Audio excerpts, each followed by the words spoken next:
You're listening to Tactical Startup, a podcast dedicated to building amazing businesses. I'm your host, Taylor Darcy.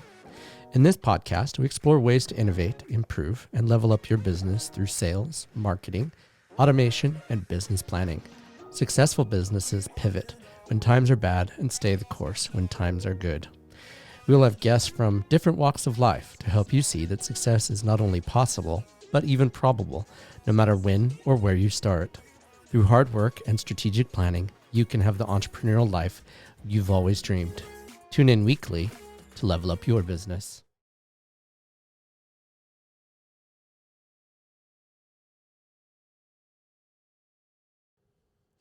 Hello, and welcome to this week's podcast of Tactical Startup. This week, we're going to be talking about something that is vital to every business. Now, keep in mind that sometimes the soft skills and the soft things that you learn throughout your life are probably more valuable than the hard tactics. And hear me out. The issue becomes when you're analyzing data, it's easy to point to something that's specific. Like you're looking at a balance sheet, you're looking at a profit and loss statement, you're looking at cash flow analysis, you're looking at hard numbers of things. But this week's episode, I want to talk about something that can have as big of an impact on your business and or life as even looking at the hard numbers. Today's episode, or this week's episode, we're going to talk about gratitude and what it can mean not only in the context of your business, but also your life. Now, I bring this up for a couple of reasons. Number one, we literally just had Thanksgiving, and I wanted to bring it up because I think it's important to address it in the context of our life and business, but also I recently finished I teach business law at a local community college.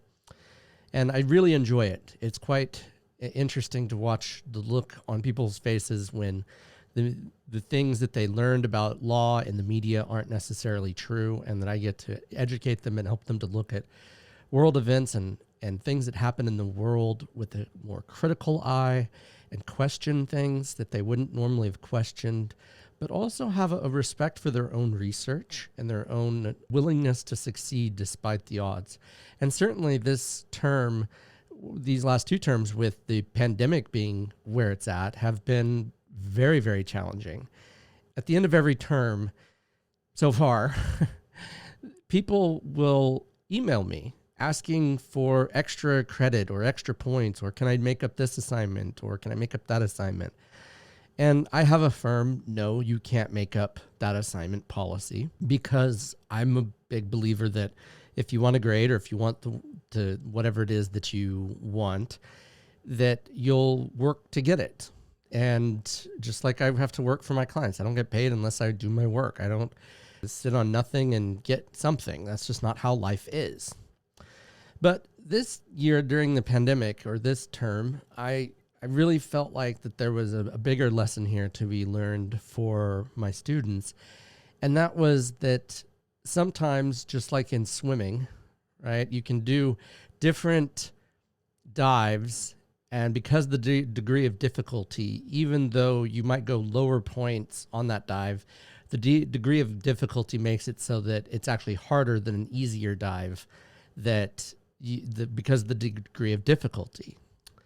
And I really felt that was true of the pandemic with everything that's going on. Students that persevered, students that were struggling and had a hard time. So I went ahead and I did something that I wouldn't have done if we hadn't have been in the pandemic. And I gave them credit for pandemic. I gave them extra because they stuck with it and they tried, even though it was insanely difficult. Because I'll be honest with you, teaching online is difficult. because you don't get the biofeedback that you get when you're teaching in person. You can't see their responses to things. And you honestly don't know if they're paying attention because they could be off looking at something else on their computer. And it's basically a good faith belief that they're absorbing any of the material. So the question though is, and here's why I bring it up. So I gave this extra for the purpose of showing compassion during this pandemic, and not one student thanked me. Now, I'm not saying I expected it to be thanked for it. Please, I wasn't expecting thanks, but it kind of shocked me a little bit that even the people that were begging for extra points and extra this and extra that, and can I do makeup work, didn't say thank you. So as business owners, we are entrenched in our day-to-day business. You know, there's always something to be done. We need 5 of us, and we don't have 5 of us. So we have to make do with what we have. But you can always show thanks. You can always say thank you. Some of my clients, depending on the clients, I will send them a gift as a way of saying thank you because I value them as clients. I don't expect them anything in return. My goal is not to get something. I don't send them swag. I don't send them stuff that has my name on it. In fact, most of the time I send stuff that has their name on it because to me, it's like that's marketing for my firm, not saying thank you. So I say thank you by sending stuff with my clients' names on it, depending on the client, depending on the scenario. Sometimes it's appropriate, sometimes it's not. I'm very sensitive to those things. So, but just keep that in mind. So the idea being is that I am grateful for my clients. I wouldn't be in business without them. I'm grateful for you, the listeners and watchers of my podcast and my YouTube channel, because you don't have to be here. You don't have to watch. You're choosing to watch. You're choosing to take the time and spend it with me. And so, thank you from the bottom of my heart. Thank you for doing something. Sometimes the greatest gift you can give is thank you to the people that have made something possible. I would not be where I am today without certain people in my life. My parents, my in-laws, my wife, my children, my other friends, people that have stuck by me through thick and thin. I wouldn't be here. And I am so grateful for the kindness and love and generosity others have shared with me, that even when I don't necessarily deserve it, they're willing to share themselves with me. A lot of businesses get a bad rap because they're all about the money. But the ones that are truly successful, I mean, not just from a profitability standpoint, but from a branding and from a would you buy something from them again perspective, are the ones that say thank you. The ones that do a little extra.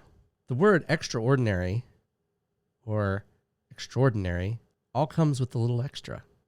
There's a book called Giftology that talks about how the author, I can't remember his name off the top of my head, but the author was trying to woo a client, and the client was going to be in town for a very brief period of time. And he knew that this potential client liked this particular type of store. And so he went to that store and he bought everything that he could find in this potential client size. And he took it to his hotel room, or his almost to be hotel room. And he set it up so that it was like the store that he loved to go to. Now it cost him nearly $7,000. And he ended up, the potential client was so impressed that he went to this much effort to find out his size, find out what he liked, where he liked.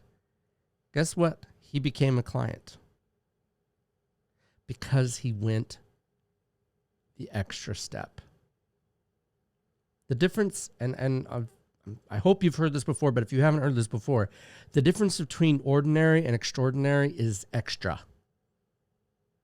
Michael Phelps didn't get the way that he was by putting in a half-hearted effort.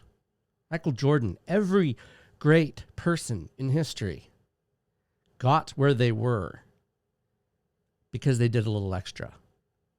And in business, your extra can be saying thank you, showing gratitude in whatever capacity. You have a potential client. I mean, we're in the middle of a pandemic right now, but if you have a potential client, send them a Starbucks gift card. Or send them Starbucks if you can. Grubhub it. Find out their favorite drink. Or however you can do it. Send them lunch. Grubhub. Uber Eats. Lots of ways to make a difference and to show appreciation for your potential clients or your clients. Because they'll tell you it's a lot less expensive to keep a client than it is to find a new client. Time, money, all of those different things that go into it. Gratitude can change your business. From a dollars and cents perspective, your bottom line is your bottom line. However, when you look at the world through the lens of abundance as opposed to the lens of scarcity, there's magical things that can happen. Your customers or clients will feel appreciated. They'll stick with you during times of good and bad. Your employees will go the extra mile because they feel appreciated. Your vendors will give you breaks when you need them because they feel appreciated. The simple truth is, gratitude is amazing. It's simple. It's effective. When people believe you sincerely appreciate them by finding what matters to them, you will never run out of people to help. It's very quite simple because they will always feel beholden to you. They'll feel like you're putting their needs and their interests first instead of the bottom line. So sometimes you got to take the hit. What do I mean by that? Sometimes you got to refund the person because they've been a good customer for a long time and you made a mistake. And maybe even they did. I mean, I'm not one of those that believes the customer's always right. They're right, but not always.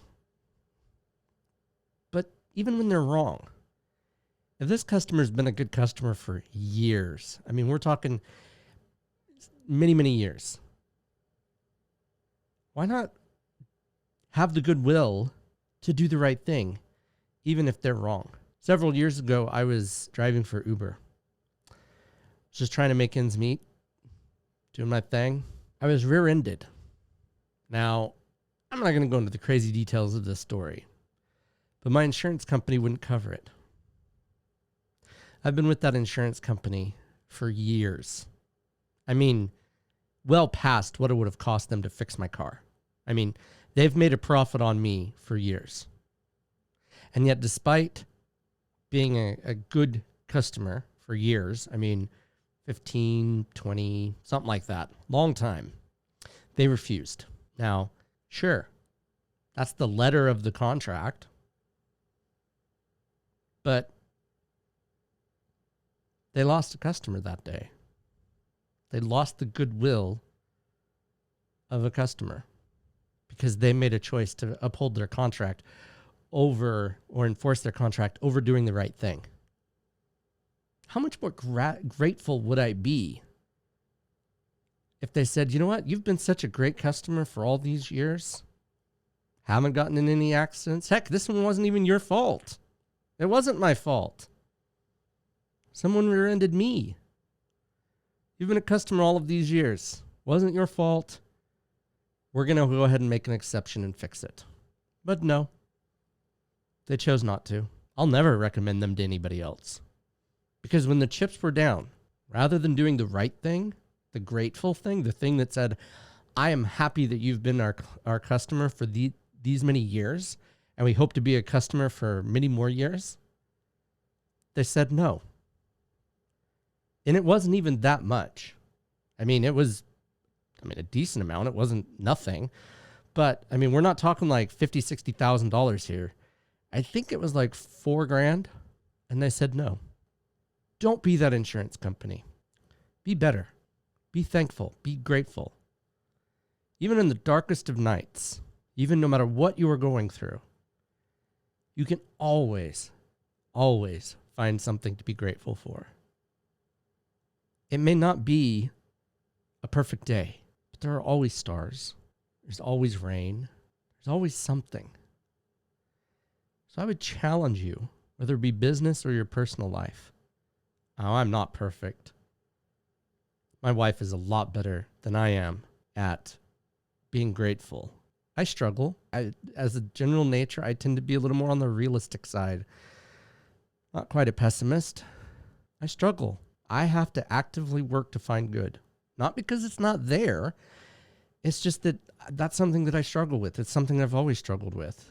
It's not a judgment on who I am. It's just who it is, what it is. So if you're like me, start a gratitude journal. Start thinking about something each day that you have to be grateful for. Because there's something. There's literally something that you could be thankful for right now in this moment.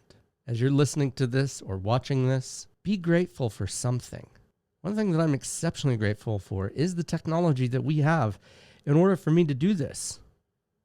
To use my voice to inspire and help. To use technology to be able to give to others in a way that I couldn't have done this 10 years ago, 15, 20.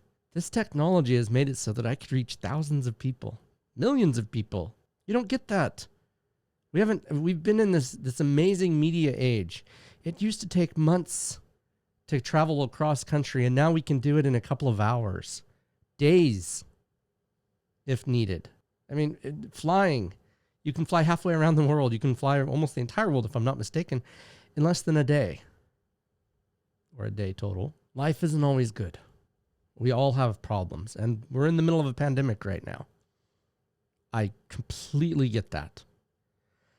But, even though, we're at stay-at-home orders and we have to deal with a lot of stuff, we can be grateful, and we can show that gratitude towards others by letting them go ahead of us in line when we're not in a hurry, by letting somebody else have a close parking spot and getting a better walk. There are so many ways that we can be grateful, that we can help others, even as something as a simple smile can go a long way towards making someone's day just a little bit brighter. I remember back when the pandemic first started, and we had to start wearing masks everywhere we went. And I remember how weird it was because I smiled at someone, and then I realized they couldn't see me smiling back. Or they couldn't see me smiling. And I even said, I know you can't see it, but I'm smiling underneath my mask. She said, no, I could see it. You were smiling with your eyes. Smile with your eyes. Find something to be grateful for. I've already listed so many things that I'm grateful for, but please take a moment and find ways that you can take and make gratitude part of your business, part of your life. Because the difference between ordinary and extraordinary is that little extra. And I would argue that little extra can be your way of saying thank you to your customers. Even if it's just an electronic and email saying thank you. Doesn't cost much. I know I'm going to be sending out a email to my clients. Someday, when I'm bigger, I'm going to send out handwritten thank you cards. My clients mean the world to me. I love helping my clients. I love getting to see them change and understand things and help them grow with their businesses. That's what I do. That's why I do what I do. So, till next week, keep on growing your business intentionally.